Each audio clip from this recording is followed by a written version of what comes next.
I'd like to welcome Danny Shain back to the show today. This is his third interview. You can catch him on Rich Myers 5 and on YouTube, plus Rich Myers Show 2 on YouTube. What can you tell the people about Danny Shain?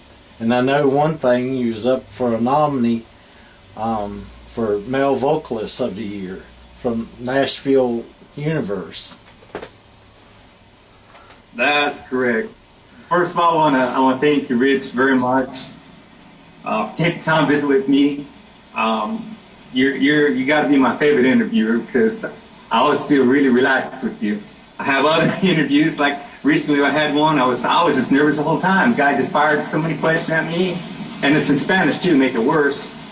And I was just scared. But with you, I feel really, really comfortable. Appreciate that. I thank you for your fans as well as supporting out there. Some of them probably get a chance to hear a little bit about what I'm doing. As far as who I am, you know, that's probably that's a big question. We could probably talk a little bit or say nothing at all, I suppose. But to get to the point of your question about Nashville Universe and that nomination, boy, yeah, just recently I received the notification I've been nominated for Male Vocalist of the Year 2014 with Nashville University, located in Nashville, Tennessee, of course. And I just get I get goosebumps, and I still got goosebumps thinking about that because I'm really excited about that. You know how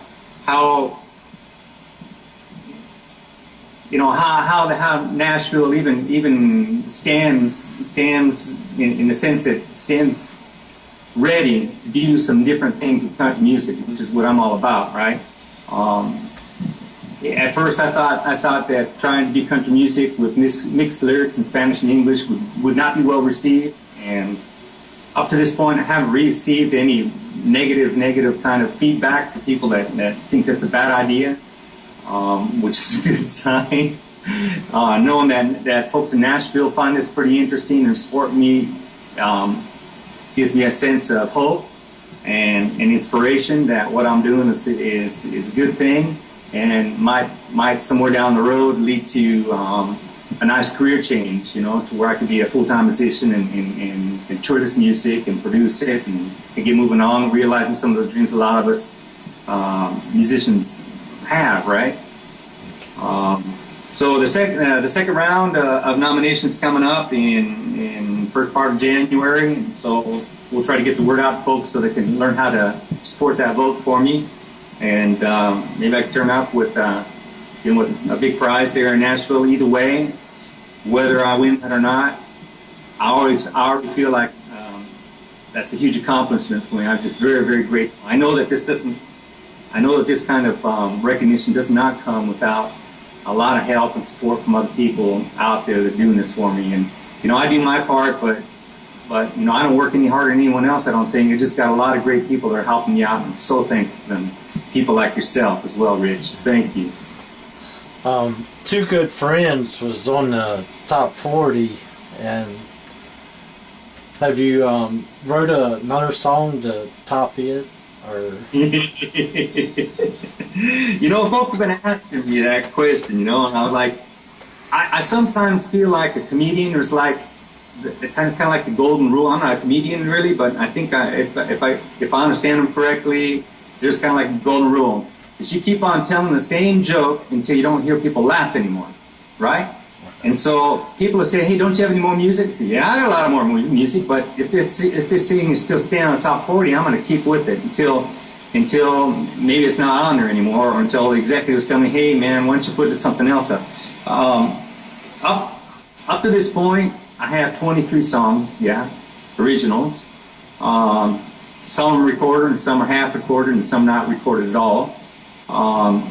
And for me, I have a couple of songs that I think are just super. Depends on the market, though. You know, right now, to tell you what I'm up to is that the songs that are recorded have been in demo form, mainly because where I am in the Amazon in Peru, we don't have a lot of technical sophistication for good recording, and in particular, be able to capture the drum takes, right?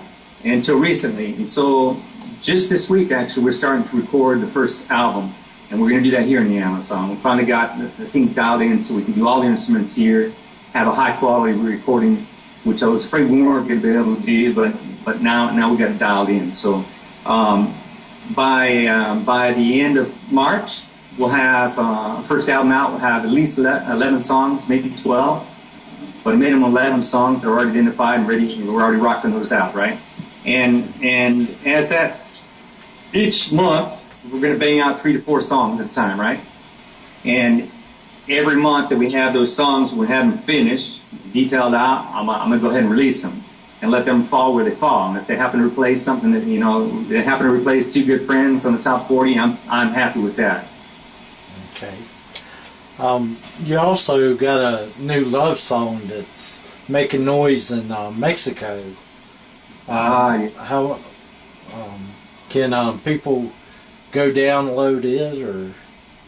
Yeah, absolutely. All my music up to this point is free for listening to. I'm just interested in getting and focus on getting my music out more than anything else. So not charging anything. I'm not a big thinker about putting 99 cents on my song and that sort of thing. I just soon just get it out there free for a little while. People get to know me.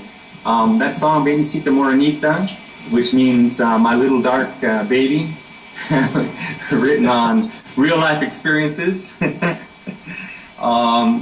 It's making some noise with the morenitas, the tan skinned women, the Latinos, as you probably know them. They seem to like that song a lot, and I'm glad that they like it, because it's one of those songs I put a lot of faith into, because I know my market really is going to be strongly driven by female fans more than anything else. So I got to speak to them directly every now and then, and this song definitely speaks to them. Okay. How many radio stations do you deal with in the U.S.? Well, last night I sent out my latest press release, and on that list of radio stations that I monitor who are programming music, there's 33 in 5 countries. And those are the folks like you know, that I'm eternally grateful to for believing in me and putting my music out there.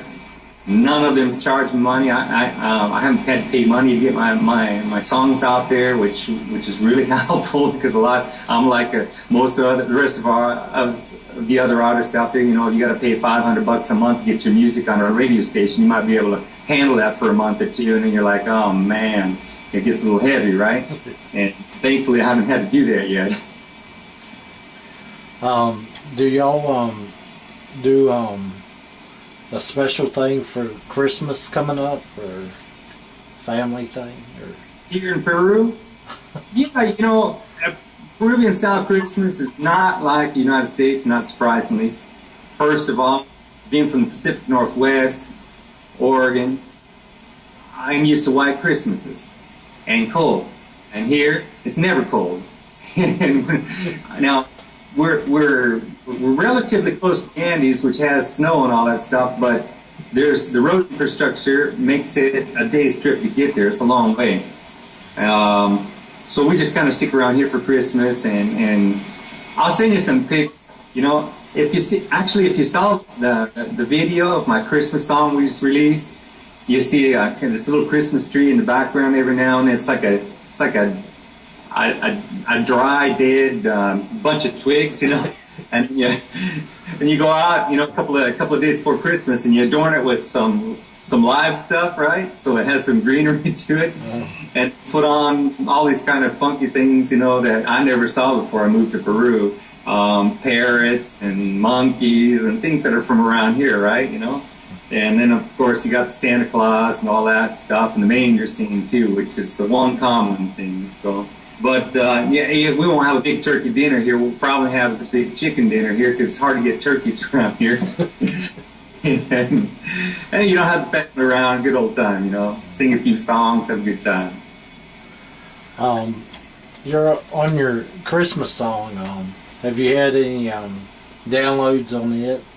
for people? You know, that song I haven't made it available for download. What I do is to send it out to folks and say, hey, if you like it, write me and I'll send you a free copy.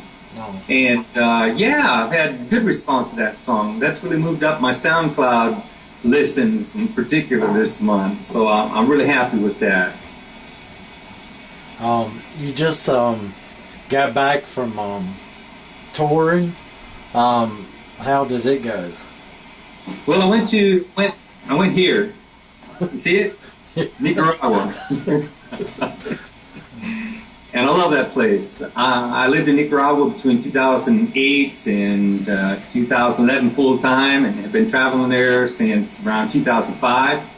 One of my favorite places on the planet to visit. It's peaceful, and you've probably seen a couple of my surf photos. I love surfing, and there's great surfing there. People are tranquil.